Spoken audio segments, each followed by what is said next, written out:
Hello, myself গরিব। ছোটোবেলাকার জিনিস। Hello guys, আজকে আমি যেতে চলেছি আমার কলেজে। অনেকটা লেট হয়ে গেছে, আর বেরোতেও শান্তি নেই। অনলাইনে এখন স্পিচ দিচ্ছে, সেটা দেখতে হচ্ছে। আর বাপরে বাপ, বিভৎস গরম। এই বাসের ভিড় ঠেলতে ঠেলতে স্টেশনে এসে গেছি। আর স্টেশনে টিকিটও কাটা গেছে। বাপরে বাপ,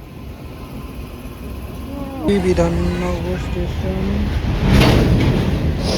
ট্রেন আসার কথা ছিল 4 নম্বরে। আর আমার বন্ধু যে নিতে আসছে আমাকে, মানে ওর সাথেই যাই প্রত্যেকদিন কলেজে আমি, তো ও বললো এখানে 3 নম্বর আসছে। মানে এই গরমের মধ্যে 4 নম্বর থেকে আবার 3 নম্বরে আসতে হয়েছে। বিভৎস গরম বাইরে। বনগাঁ থেকে আসছে এটা ট্রেনটা, আর শিয়ালদা যাবে। তো আমরা শিয়ালদাই যাবো।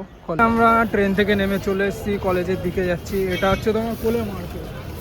আর এই যে আমার বন্ধু চলে এসছে, এই যে কোলে মার্কেট। আর আমাদের কলেজটা এমন একটা জায়গায়, কোলে মার্কেটের, যে ভিড় ঠেলতে ঠেলতে গরমের মধ্যে আরোই একদম শরীর ছেড়ে দেয়। আর মনে হয় না ক্লাস করার আর জোর থাকে। তারপরে আমার কলেজ, মানে ক্লাস করার পর এত কষ্ট হয়ে গেছে সবগুলো, যে খেতে বসে গেছে, খাওয়া দাওয়া শেষ হয়ে গেছে সবার। অনবদ্য এক কথায়, আর কিছু বলার নেই।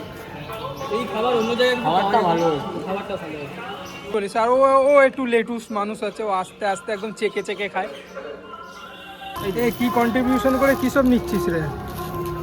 ছোটোবেলাকার জিনিস। কি দেখা একবার, আর কি নিয়েছিস? আর আমাদের সব 1 টাকা 2 টাকা করে জমিয়ে এইসব নিচ্ছে। তো আমাদের কলেজ এখন শেষ হয়ে গেছে, এখন স্টেশনের দিকে যাচ্ছি। ক্লাস কমপ্লিট করে এখন ট্রেনে উঠে বাড়ির দিকে রওনা দিয়েছি। এই যে একটা ডাইনোসর রয়েছে, যে আর একজন।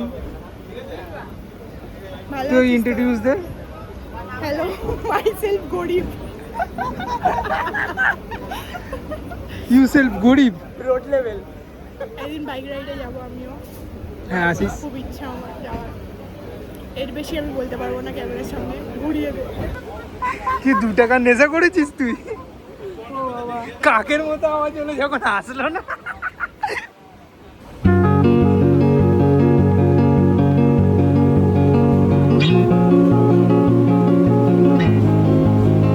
ট্রেন থেকে নামার পর হেঁটে হেঁটে আবার বাসের দিকে রওনা দিচ্ছি। বাসে উঠতে হবে, বাসে উঠে ডাইরেক্ট বাগুইআটিতে নামবো, বাড়ি পৌঁছে যাবো। ক্লাস করে এবার বাড়ির দিকে আসছি, ঘেমে টেমে একাকার হয়ে গেছি। বাসে কি ভিড় ছিল। তো চলো, এখানে এন্ড করছি। Bye bye, tata.